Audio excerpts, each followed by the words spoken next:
Hey everyone, welcome to the Shrink Think podcast. We are excited to have an awesome guest today. I hope we can get through this show and actually accomplish something besides just having a ton of fun and having lots of laughs. We've been trying to get this started for the last 10 minutes and we just keep laughing. So we're excited to have you along. We've got one of our dear friends, Marty Altman, on the show. He has a solo private practice in Atlanta, Georgia. He received his master's degree from Georgia State University in Woohoo. 2011, and he has practiced since then. Marty specializes in working with creative professionals across the state of Georgia, especially those with ADHD or high functioning autism. And that's going to be kind of what our show is about, those two things. Marty helps clients navigate life transitions and cope with anxiety. He's a married man and has 3 children and 2 dogs. And in his spare time, he writes songs and serves on his daughter's high school band's pit crew. So, Absolutely. all of that, yeah. Martin, welcome to the show. Martin Altman, LPC. Well, thank you. Thank you. I'm glad to be joining you. I was saying it before, but this is one of my favorite podcasts, and I've always wanted to do this. So I'm really looking forward to this. We're glad to have you, man. Thank you. Thank you. So, tell us a little bit about how did you get into the subject matter of ADHD, high functioning autism? That's kind of a specific sort of niche that I don't think you just sort of roll into. I think I want to be a doctor, a lawyer. I Right. want to work with ADHD and autism. Yeah. Yeah. I had no idea that I would wind up doing this. I actually started my professional career uh, studying children's play therapy, and got pretty successful. I loved doing that. The problem with that was then I had kids that needed me during that span of time. If you're a play therapist, you got to really work those evening hours, and my kids needed me then in those hours, and I had to kind of realize, all right, well, maybe this isn't for me. Then my wife also is the juvenile court judge locally in our home county, and you can't really be a play therapist when your wife's a juvenile court judge. You wind up going to court, and then you're sitting in your wife's court, and it's just kind of awkward. So, Yeah, that would be awkward. so we trans or Funny I seeing you transitioned. here. Yeah, hey. Do you solemnly Honey, this is a swear? nice kid. Make it stop. It's okay. Let him go. That's Anyway. right. Do you solemnly swear? Yes, babe. What's for lunch? I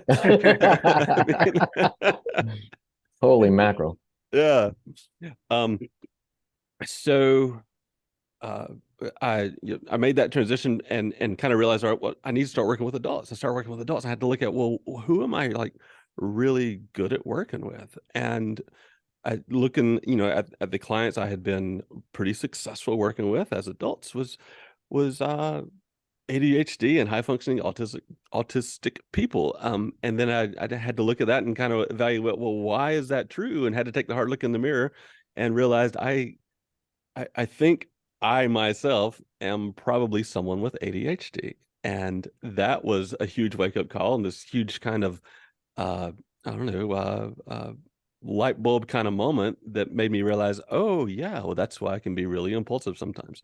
That's why I can be, really given to some emotions, where I can be really passionate sometimes, and why I can be really creative. And I'd started kind of digging into it, and then I found the book ADHD 2.0 by Dr. Ed Hollowell. It's only a couple years old, and found that, and everything in it kind of made sense. And I'm like, oh wow, okay, so here is the population I want to treat, and here's a book that explains me at the same time. And I think maybe just my personal experiences, my personal insights would be enough to kind of, or not enough. There's obviously got to be training and in some learning there for sure. And I did a good bit of that, and then realized, well, I think this is my niche. These are my people, and I would love to help them. That's a great story. I love that. I love anytime people's personal story intersects with their impact, the direction, the meaning that they make in the world, because it just seems like it's always so much more impactful and more profound when stuff that you've been through can be used for the betterment of other people, right? So Yes, I love that yes. you saw that and were willing to embrace it. So one of the questions that I have about ADHD, I know a bit about it, but I probably don't know as much as you do. So I'm going to kind of act as a little bit like a general audience member who might be like, okay, I've heard about this, but like, what the heck is this, right? Like people throw around ADHD like it's, you get like, as a therapist, you hear like a couple of classic things. You like, men are saying women are bipolar and women are saying men are narcissistic, right? And it's kind of like, well, let's break down what those actually are, right? And ADHD is another one of those that's like, if somebody's a little bit disorganized or if they're late to a meeting, it's like, whoa, you have ADHD or something. It's like, well, maybe not necessarily. So let's break that down. Like, what the heck is ADHD? And Marty, Yeah. before you go, let me add something into that, because I think the personal experience that you have is going to be valid in this. So, because one of the things, the joke in grad school is you go through the abnormal psych class, and then you're learning about all these different disorders, and you're like, oh crap, I have that. Oh crap, okay, I have. Absolutely. Yep, I have OCD. That's it. I've got all blah blah blah. In caprices, anuresis. You're like, yep, that's me. Yeah, we're not going to define those. Just look those up. So, but you came to the determination on your own, kind of like looking, like after reading the book, you kind of did some self-awareness type of stuff. And so I think it'd be cool to integrate that when you're explaining maybe the ADHD component at the same time. Yes, yes. So I wish I had like a really easily deliverable definition for what ADHD is. I don't, I can kind of broad picture, kind of shotgun approach this thing, Just but in I your don't own words, really, just like if yeah. you were talking to somebody, how would you explain it? Just forget about like the clinical, the accuracy, of, I mean, it's accurate, right? Like this is like this Sometimes. is like Marty's version of it, right? Your personalized definition. Yeah, yeah. Okay, so Marty's version, here we go. So it's categorized as a neurodevelopmental disorder. And I think that's kind of a good place to start, meaning that, it's going to affect your neurology. It's in your nerves, or it's kind of in the way that your brain is wired. And it's going to change as you develop too. Honestly, as I age a bit now, I'm approaching 45. I can feel, okay, that wasn't there before. I used to be able to do that, and I can't do that as well. Or, hey, I've kind of gained that ability neurologically that wasn't there before, and it's changing a little bit as I age. Primarily, it's categorized by inattention, right? Which I really don't like that place of starting to categorize it, because it's more than just inattention. Honestly, instead of attention deficit hyperactivity disorder, I really like Ed Hollowell's, Dr. Ed Hollowell's author on the topic. I like his version of calling it the VAST, the variable attention stimulus trait. And that is that my attention is stimulated at varying levels at varying times by varying things. And I vary a little bit more than other people do. So that's really a decent summation of sort of broad strokes. What the problem is that my attention might be laser focused here on this one project that I'm like all in and passionate about. And on the other hand, I was supposed to pay the water bill yesterday, and it's probably going to get turned off, and I forgot all about it, and I just never made a plan to do it. And I'm probably going to be in trouble with the wife when she gets home because I didn't pay the water bill. That kind of And thing. that's got to be really difficult too. If that sounds like, if that's been your experience, like you're so competent in one area, like I would imagine asking yourself, like, what's wrong with me that I can't do these simple things or these basic things over here, but I can do this big project over here. It just doesn't seem to make sense. Yes, exactly.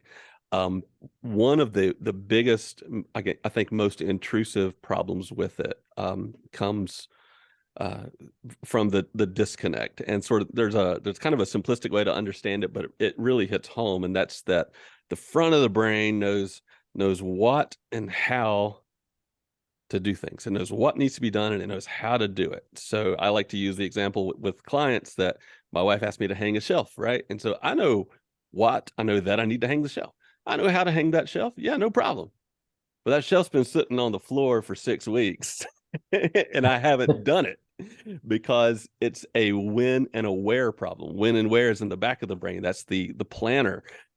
There's never a formation of a plan to actually go do the thing. And so you could say that I don't have intent. that I don't have any intention of doing it, when really it's that I never even fired up that connection in my brain to think about when and where I need to do it. There was never a prompting in the brain to make that plan. And they say that until it becomes urgent, I'm not gonna make that plan.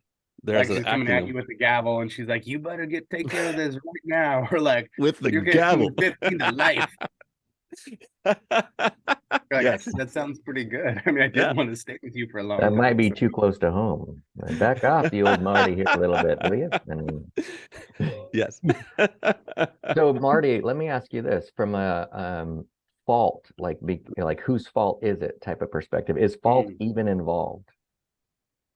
I don't think so. Yeah. I mean, there certainly is the responsibility to be a responsible adult, that I carry, and I think anybody has to. But, is it my fault that I never had that awakening? I think it is my responsibility to, number one, understand and accept that I have ADHD, and therefore I need to establish maybe a system that prompts me to do the things that I need to do or will forget to do. But I don't think it's my fault that a connection in the brain doesn't happen. It's my fault if I don't put reminders out there to keep me responsible. Does that make sense? Right. So it's one thing to not know that something's going on. When stuff continues to go on, if you just kind of go through life pretending that everybody else should change for you and figure it out, when you have all this feedback from people, going, hey, bro, like I mean, I told you that already, like 4 times. I told you 4 times. At some point, you have to own the reality that you're encountering life in a way that other people are not. Absolutely. And so then it's got like, okay, well, how do we address it?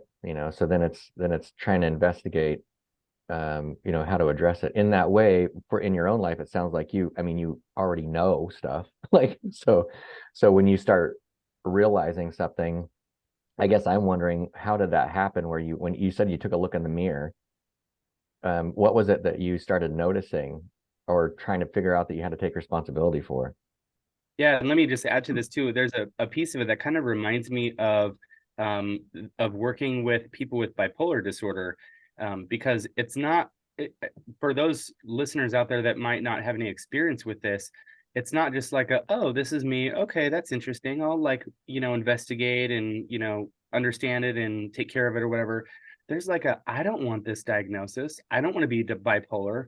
So I'm wondering if it was difficult for you, or if you encountered that it's difficult for people to see this in themselves and then to own it and be like, yeah, that's totally me, because maybe there's like some shame around it, or some like, oh, I don't want to be like call myself this kind of a thing. So is there like a wrestling with that you experience, or that you see that people experience with it as well? Yeah, yeah. The label can be freeing. I had a good friend tell me once that receiving a level a label of depression really helped them feel okay about themselves. Like it helped them kind of understand that, okay, this is sort of like an outside force operating with me. It's not my true self, to float some IFS out there. I'm not an expert in that at all, but it's not my true self, but it's like another sort of force acting on me. And I can see that, yeah, this explains what's going on with me. I'm depressed. And I think it's the same with ADHD. It explains what's going on with me. It sort of validates and affirms. Mm-hmm.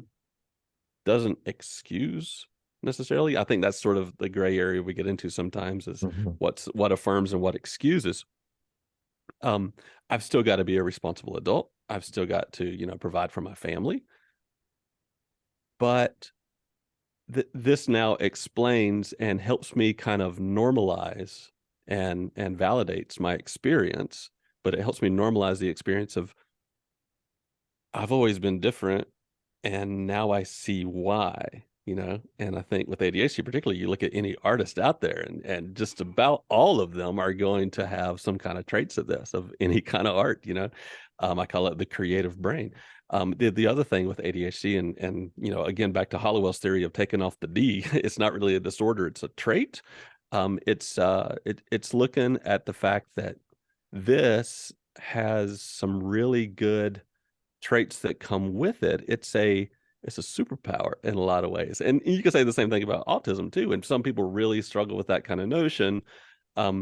But with the downside of the impulsivity and the emotional dysregulation that can happen, and the fixated thoughts and the rumination and the brooding, with all that downside comes the incredible creativity.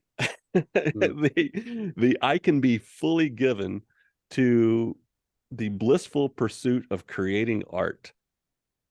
Mhm. You know, I can lose myself in writing a song, or I can lose myself even in, you know, cutting the grass if I want to, or I can lose myself in any kind of passionate pursuit. If I'm really into it, I can kind of, I can bliss out. Not that bliss out is always a great thing to do, but there's that upside, and there's the fact that I can see the world in a different way that allows me to be extra creative. And I've had a lot of clients that were art students, or, you know, actively artists, and that they're all reporting the same thing. It was, yeah, like it's really hard for me to focus on the little things sometimes, but man, I wouldn't trade it for a minute because of the big things that I can see and do creatively. It's like It seems like when you talk about this, I'm thinking about the variable attention. It's kind of like the superpower is I can be extremely present in where I am. Like if I'm in a different world, if I'm thinking about something creative, I can be in that world, and then I can explore it, and I can see it from lots of different angles as though it's the only world that exists. And which is great. You know, you might lose track of some like time, things that need to happen over there that are like, oh shoot, I needed to, you know, get the trash out or whatever. It's like that might happen as a byproduct of it, but being so immersed in it and so present is actually quite a gift, because a lot of people do have trouble being present in general, but you can do that really well. Is that correct? Yeah, yeah. Which, you know, that really goes against the name attention deficit disorder. You know, Yeah. it's more that I can hyperfocus. I can absolutely be given to doing that fun thing that I'm doing. We hear this with parents of kids a lot of times, especially years ago. Like when I was a children's therapist, I'd hear it all the time. A parent would bring their child in and said, they would say, he can't be ADHD. He can play his video game for 6 hours all day long. You know, like he can totally focus on that. But that's okay. So I just got a text from some client something, and now I'm all like preoccupied by that because ADHD. Boom, squirrel. But that's the idea is I can be really, really given to one thing and all like focused on that. And it can look like I'm just really, really this totally neurotypical person given to this one thing and doing it, you know, really well. And the hard part is that I may never shift over into doing all the other little things. I remember working at a large company, like a warehousing company, and it was my job to do many administrative tasks, and I got to trying to figure out one day why the gas bill was so high, and for the warehouse. I was told to bird dog that thing, find out why it's so high. And so I dug into it for at least 4.5 hours. And a certain guy came through, like one of the officials came through, and he observed me for a little while, and he pulled me to the side and said, you know, you can focus on one thing super well, but you let that one thing override your focus. And he said, and everything else around you goes to shit. And I think, wow, was my first wake up call. And he was Thank you. actually That's so helpful. completely right. Yeah.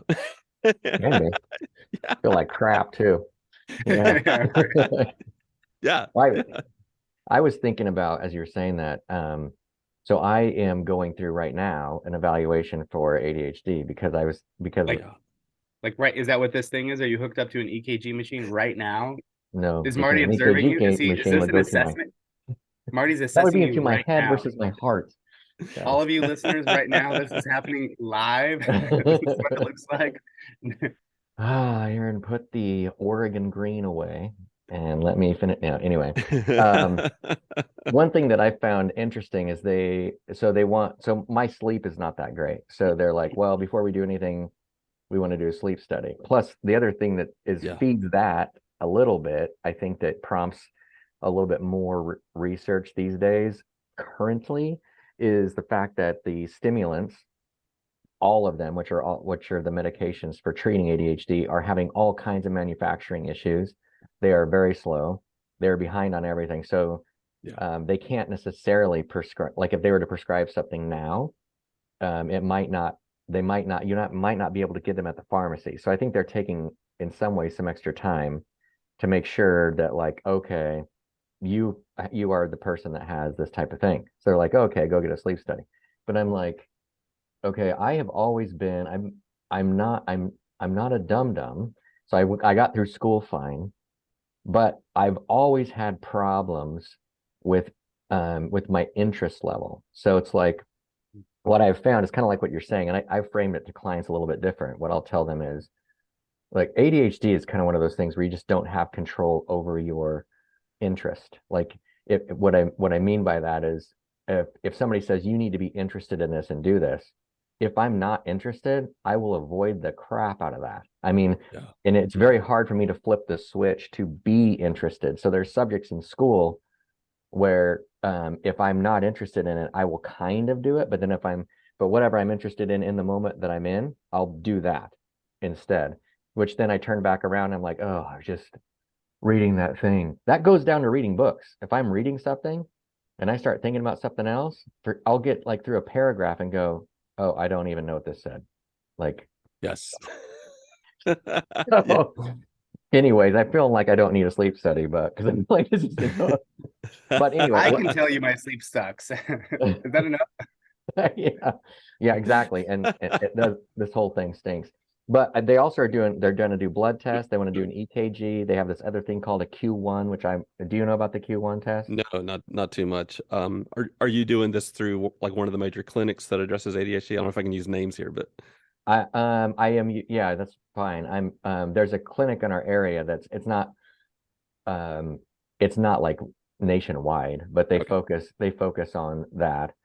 And yeah, they're taking me through a bunch of stuff. I mean, at the end of it, it'll be like, well, if I am, then like it's going to be hard for anybody to argue about it. Like, and even my own brain, I'll be like, well, they've literally looked at everything. They're doing an EKG at some point, so it's like colonoscopy as well, just to make sure. Yeah, that's for different things. Don't worry, it's coming your way, buddy. It's coming your way. We found it. ADHD. Yeah, we found it. It's been here the whole time. There it is. We'll cut off the polyp. Yep, that's right. It went there, folks. Maybe we edit that out. We probably won't. This is what happens when we have Marty on our show. Yeah, never Marty's know an what's gonna inspiration. Yeah. We did just get back from 3 days in Savannah at the Wise Practice Summit. A lot of fun. It was a lot of fun. There's other things I want to say. So that your mom would want me to say.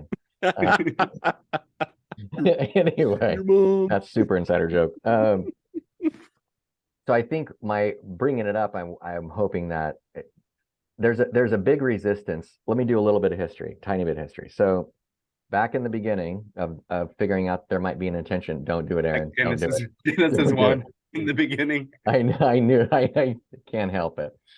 This is what ADHD looks like with 3 people talk. Anyway, so if you go back to like the 80s, they knew that there was a problem. And so they found this medication that typically it was Ritalin back then, but they used Ritalin as the diagnostic criteria, essentially. Like if you take Ritalin and then you are better, then you must have ADHD. Good job. We are killing it. You're fixed. Yeah. So then it became a thing where after a while, we'll just give you the drug and then we'll see what happens. Well, then fast forward, people that, these stimulants get a street value. We have some relative not medication, drugs, street drugs out there, methamphetamine is very similar molecularly to the methylphenidates of ADHD. Yeah. And so they have a street value. So now everybody pulls back and goes, wait, see, these teenage kids are in high school and they are going to their doctor, getting prescriptions intentionally. The doctors are handing them out. And then the kids are selling those pills.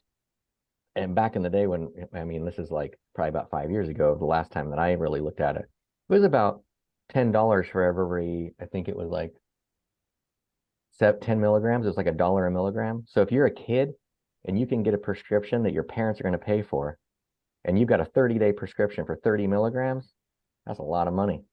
And so, True. so the doctors freaked out, and the newer doctors coming in are really hesitant to prescribe. So they're putting people through all these things. And on top of that, the manufacturing problem that we have right now, where the supply chain is just horrible, is causing everybody to slow it way down, which I think is good in some ways because it's not just giving stimulants out. But I don't know in your experience, because whether or not from a medication standpoint, what's your viewpoint on medication when it comes to this stuff? Because it's a hot topic. Yeah. I always take the approach of, if you're on it, I will totally support working with you on the meds. If you want to talk about like how it's impacting you, that's totally it. As an LPC, of course, I don't, spend too much time working with meds. But then if you don't want to take meds, and I personally don't take meds either, if you don't want to, then let's talk about, ways that we can introduce like routines and lifestyles into your daily life that help you kind of counteract the effects of ADHD. So I definitely don't judge it if someone wants to use those meds. For a lot of people, I've seen them be really, really helpful and really, really just almost life-saving sometimes. That to turn just a little bit down a darker corner there, we also kind of have to look at, well, ADHD can come with some safety risks in terms of a person who may deal with depression, who also has ADHD, may be more prone towards suicide, self-harm kind of stuff. So have to be really, really careful with that as well. That doesn't mean that every ADHD person has to take meds. It just means that if if a person deals with ongoing safety concerns such as that, then I'm going to be sending them to a psychiatrist for some kind of evaluation on what meds they need. Maybe it's depression, maybe it's ADHD, maybe who knows, but I'm going to work with them and kind of help them figure out, all right, what are the symptoms that you're having? What's the safety risk, and what do we need to do? So no judgment towards using meds at all, or no judgment also towards not using meds unless maybe there's some kind of safety risk and I need to push you that way. Does that make sense? So if I'm getting you right, I understand the no judgment piece, but when you said it sounds like if there is like a depressive safety risk, and just to back up a little bit, one of the things that Hollowell talks about in ADHD 2.0 is this idea that in people with ADHD or the variable attention, when they get in an emotional state, whatever it can be, it can go euphoric or it can go depressive. They will have a tendency to latch onto that emotion and spiral like going down a hole. Right. And so what you're saying is, if that's you, maybe you do need meds. Is that right? Yeah, like you could benefit from meds. Yeah, it's and not like a bipolar thing where it must be chemically managed. So what I'm saying there is, if those depressive traits are there, I'll be sending you to a psychiatrist, and the psychiatrist with the higher knowledge would be able to say, all right, this is ADHD, let's treat that with depression meds, or this is depression, let's treat that.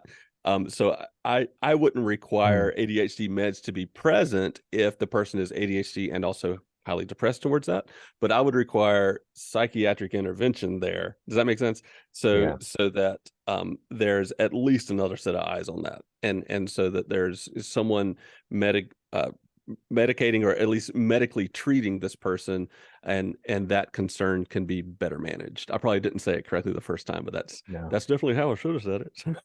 no, I'm with you. It makes sense because essentially what you're saying is like, it's not about like, you're saying on the one hand, look, medication can help you. Cool. That's great. On the other hand, you don't want medication. Cool. That's great.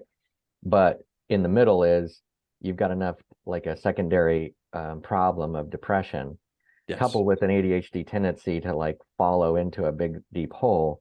Yes. You're saying it's out of my scope of practice to give you drugs, bro, but you need to go somewhere where some medical professional that could Yes. can determine whether or not you need to do this. Yes.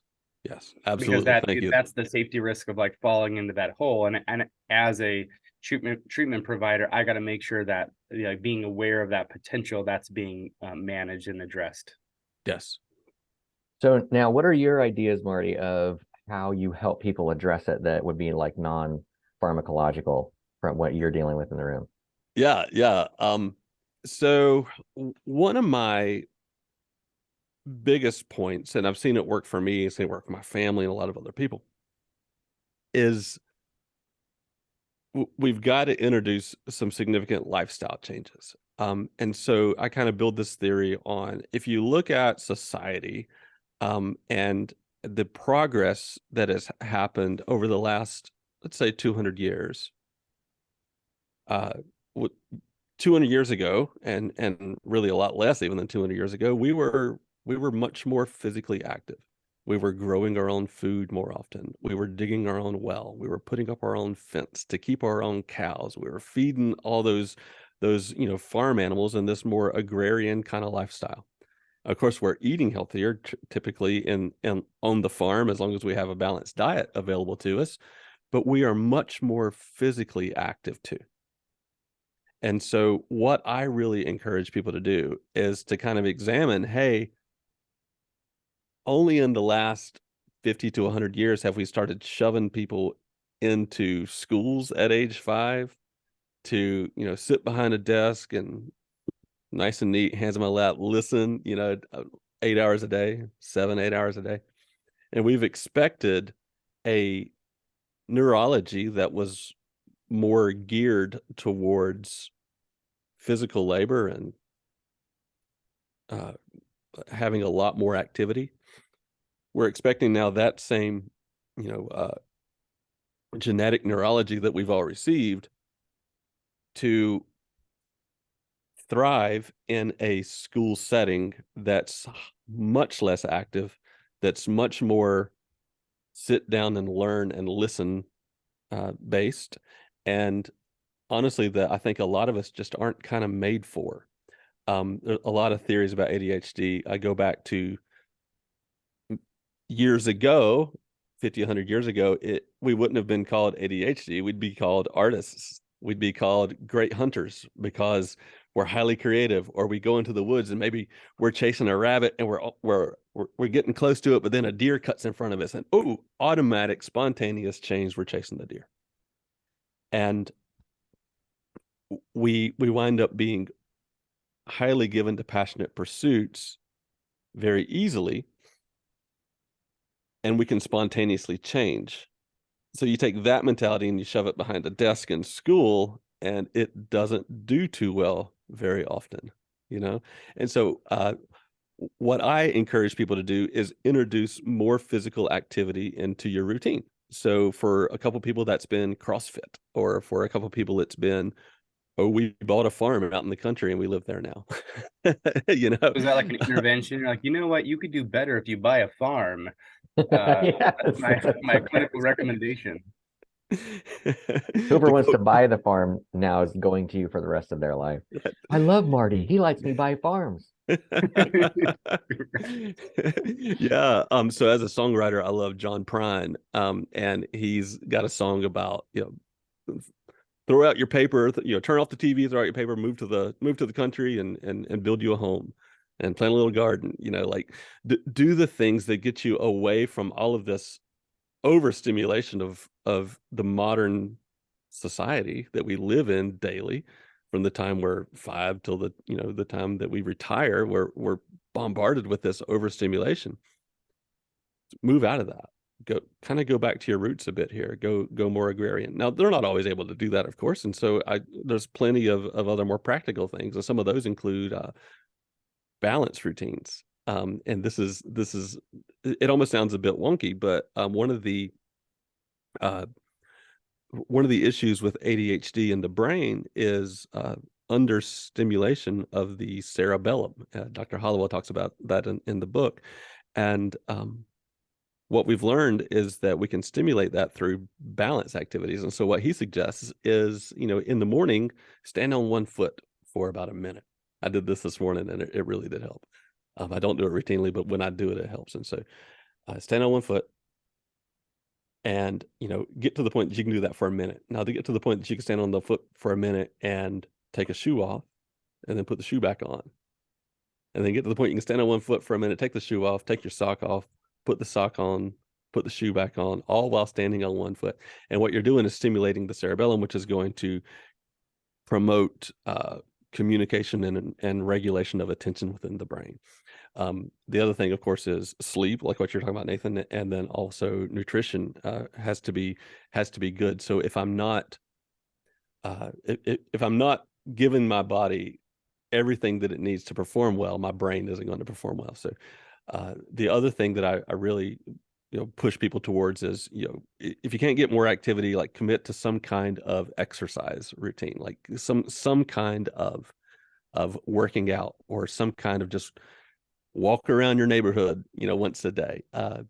Get those muscles moving, get the blood flowing. Anything that you do like that is going to be beneficial for attention and focus in the brain. So this like balance thing, I just got a comment. I remember last year at Whitney Owens, like her wise practice and whatever it was before that conference.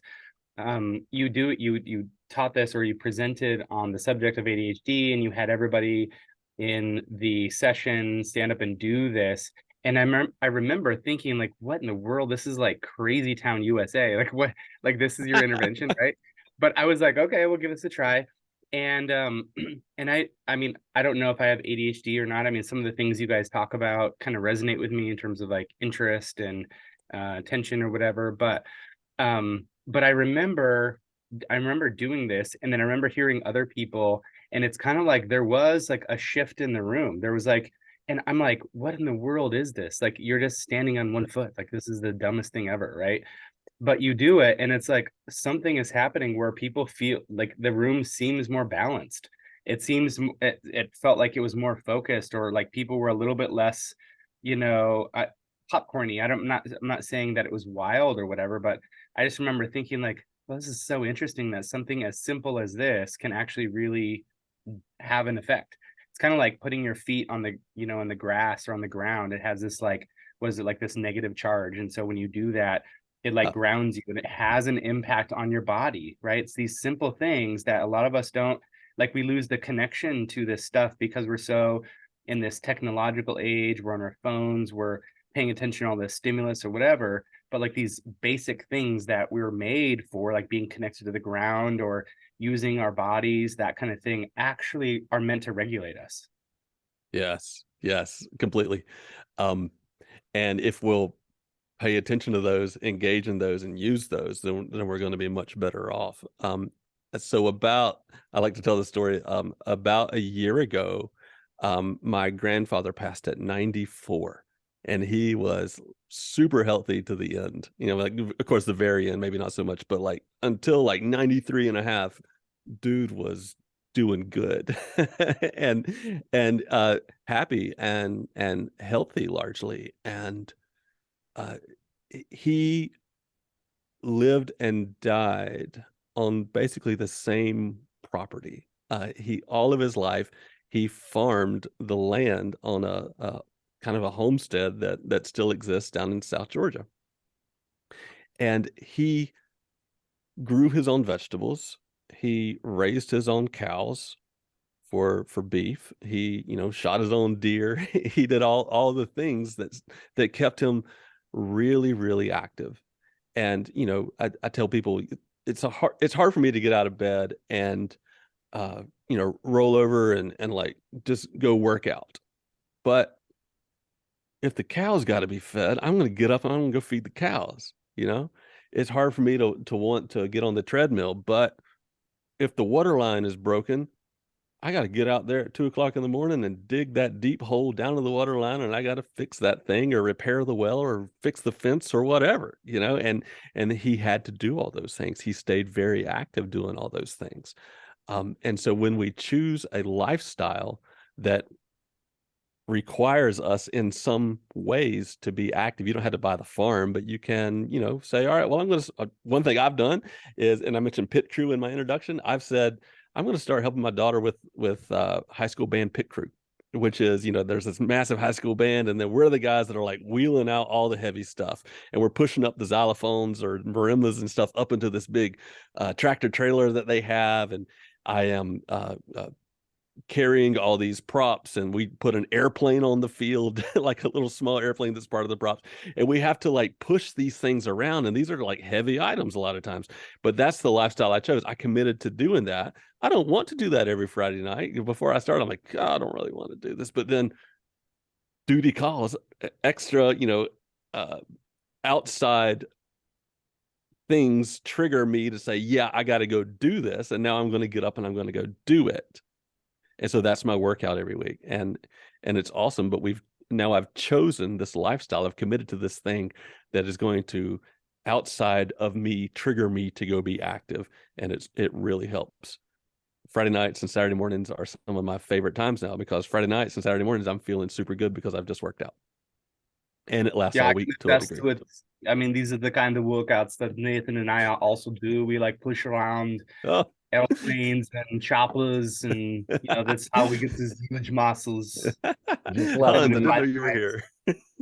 I was pushing a 747 down the runway just last week, trying to make sure they got off in good weight. It's good for your muscles to build them very big and strong, so you can compete in bodybuilding competitions also. You move from ADHD to world bodybuilding champion. You got to get the right pump. You up. Hear us now and believe us later. So circling back, it sounds like in a way what the lifestyle change what I'm hearing is like your environment will hold you accountable. So you may have to shift your environment in order to hold you to the right account for how it is that you are. I mean, right. I think of with ADHD, it is really funny. This one story, this kid that I was working with, there's a medication out there that it's non-stimulant, and the doctor gave him that one. And anyways, it didn't really immediately help him, but what he did do is he came in and he goes, well, here's the deal. I don't know, math isn't any better for me, but watch this. And he stood on one foot, stuck his arms out, and then took his hand and touched his nose, and then bent over and touched the floor with one hand. He goes, but now I can do this. He goes, and so that medication was stimulating the cerebellum, really. And they know that the cerebellum is a big part of the attention system. So it's like, what you're suggesting would be like if your mind or your brain was like a set of highways, byways, and freeways, there's like this area through the cerebellum where some of us naturally have like a lot of freeways, and some of us don't. The traits are not there, but we have some other awesome things that come up. So if you were to actually intentionally build freeways, which you can do, it speeds up the process of being able to be attentive to the things that you want to be attentive to, because you're essentially, speeding across the brain rather than getting sidetracked on your way over. Yes. It just takes a heck of a lot longer. That one of the other things that you had mentioned in your training that I was like blown away. I actually ripped you off, which I think you probably ripped Hallowell off, but I don't care. Well, maybe not totally, actually. The tones, the hertz, that kind of thing. Can you talk to that, speak to that a little bit? Yeah. So one of the things that a lot of us ADHDers and just a lot of, kind of creative people have learned to do is use basically it's YouTube videos that are just a monotone low tone at a certain frequency. Typically that's between 50 and 60 hertz. The person that taught me about this was actually someone that works in a facility in Tennessee where they do a lot of like drug rehab work. And the story that they told was that if you that they would have people in their facility who would want to leave, and they'd be spun up about it, and they want to leave, and they would say, okay, you can, but first you got to go sit in this room for 20 minutes. And in that room, they would play this like really kind of monotone 60 hertz, low kind of bass frequency. And there's something about being in that just kind of mellows you out, And so one of the things, of course, in ADHD is overstimulation of certain parts of the brain. And as you're mellowing it out, you're kind of regulating the stimulation in that. And so if there's times that I am emotionally overwhelmed and I'm trying to work, like if I'm trying to, write notes or something, or trying to get some admin stuff done, I've got to put on that, and it'll it's like sitting next to a huge generator or something at some big hospital like or some plant. steamboat or something. That's what I hear is like, some boat coming by. Yeah. Yeah, and it's this long, slow, like it doesn't change, it doesn't waver, you just keep it on, and it mellows you out. And I don't want to get into the woo-woo or anything. Like I don't know why it works as much necessarily, and it sounds a little bit weird, just kind of like what you're talking about with earthing or grounding it. I don't know why it works. I just know that it works for me, and I don't really want to know much more than that, I guess. But I know that it works, and I know that it helps. The other thing that kind of keeps a little bit of attention for me is lo-fi hip hop. If you go to YouTube and search up some videos there, it's just this kind of mellow, kind of slower beat. Sounds a little bit like elevator music, but it's enough to just kind of keep me interested. If I have words in something, it's going to send me like spinning off trying to remember those words. So I don't want words at all. I want just kind of a low, lilty kind of bouncing beat, or just a monotone sound. I remember trying to listen to someone tell me something really important, but there were words like it was radio country back in that day. And I knew all of those words. I just couldn't listen to it at all. I couldn't track with it because I was trying to follow those words. Does that answer the question? Is that what you were asking? Yeah. It's interesting to me. I think it's like speaking of what you kind of just used as an example too with the words. I think of one of the things that I'll struggle with, which this doesn't actually happen when I'm in counseling with someone, because it's just me and them. But if I'm out somewhere and somebody's talking with me and somebody else like over here says something that's like interesting, like I don't know what, it doesn't matter. It's like something that we like kind of buzzy. I'll be like, it's like that juicy gossip that somebody might have said, and you're like, oh my gosh, what's going on over there? I'm gone. I look like I'm right there with this person. They would never know, but I just missed whatever they were saying. It's my wife loves that. She thinks it's awesome when I don't know what she said. That's a little bit of sarcasm. So you just need like something in your ear all the time, where you can just turn on and yeah. I need to stand on one leg when she's talking. Right. That actually is probably not a joke. That actually probably would help. But I don't know where we're at on time, Aaron. So as far as let's wrap up. I guess the last thing I think of really quickly here is just for family members, loved ones, friends of people with ADHD. Like how do you encourage them to understand or to support this issue? Because I know I've worked with some people, and like it's incredibly frustrating for partners and family members who are expecting certain things, and it's like you can't get those things done, and it's like, okay, I want to have patience, but like, oh come on, like it still needs to get done. Like what do you encourage them to see or think, a perspective to take or to do to support? Yeah. So that's a little bit difficult one, because it kind of depends on so many different circumstances. If if my wife, and she's done this, if she tells me to go paint the garage, or we need to paint the garage, that's too amorphous. It's too nondescript. It's too general. I'm never going to do that. It's like, we should go to Hawaii. Great. Yeah, right. Okay, whatever. But if she's like handing me a list of things to do, we're going to knock them out and get all of this stuff done. It's going to be, it's going to all get crossed off, because here it is. Here's a list of things I want you to do today, and it's going to get crossed off. Now, part of that comes from me accepting that I have ADHD and I need a little bit of extra direction. I need a little bit of extra planning. I need someone to hand me some of the lists sometimes and just tell me what to do and when.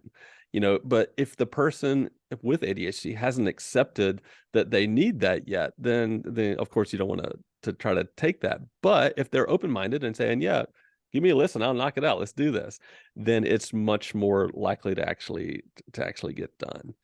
And then I would say too, just kind of a compassionate understanding of the impulsivity.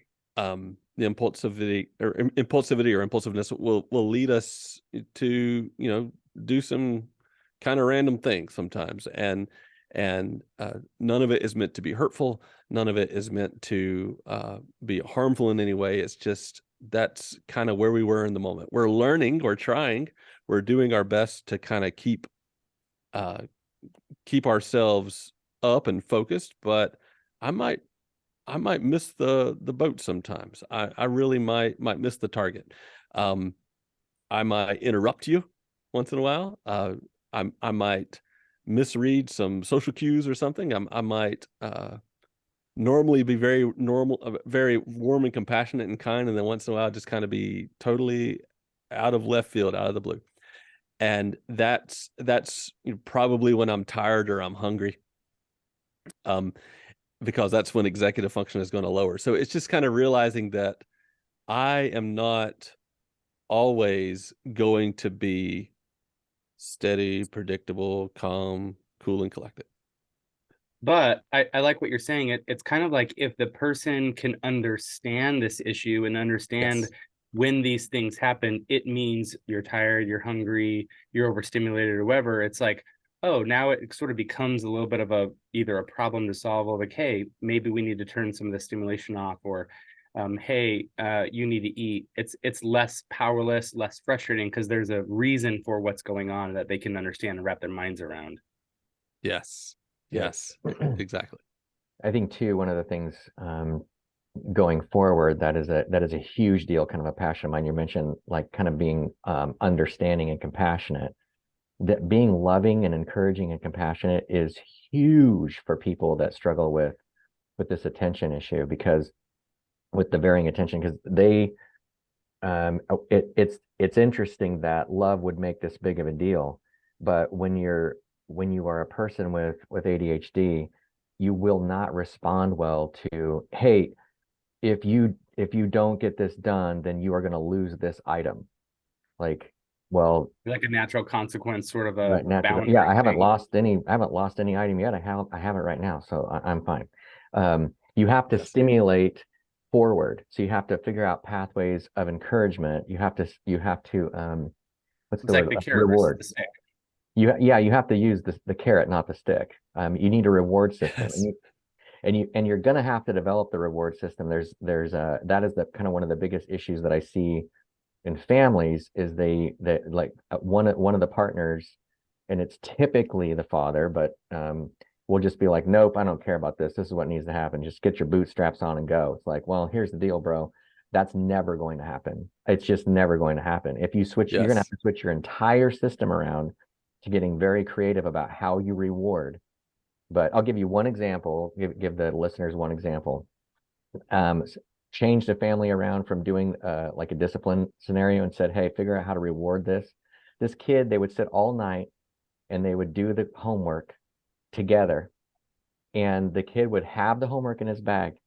He would go to school, and if he didn't turn his homework in, then he wouldn't have any screen time when he came home. He would go to school, not turn his homework in. It would be in his bag. He would totally forget about it, come home, and then lose all of his screen time and be totally hacked off. I'm like, you Right. can't do it. You're gonna have to figure out a reward. So the reward was Yep. they developed a system where they told him, okay, you are going to get, if you get a signature from your teacher that you turned this in, you are going to get $1 for every signature. And that kid was like, Ah, came home, he got $1. He came home, he's like, boom, got them all. Here we go, $7. I got seven yeah. bucks. You know, like, and they had to figure out the money thing because it was like, this is gonna be ridiculous. Yeah. Like this, but it worked. $35 a week, man. Right. I'm never working again. That's right. Lifelong student. Yeah, but it'll work. It's just it's like I'm telling you, parents, it will 100% not work to do a punishment discipline system Yeah. with these kiddos.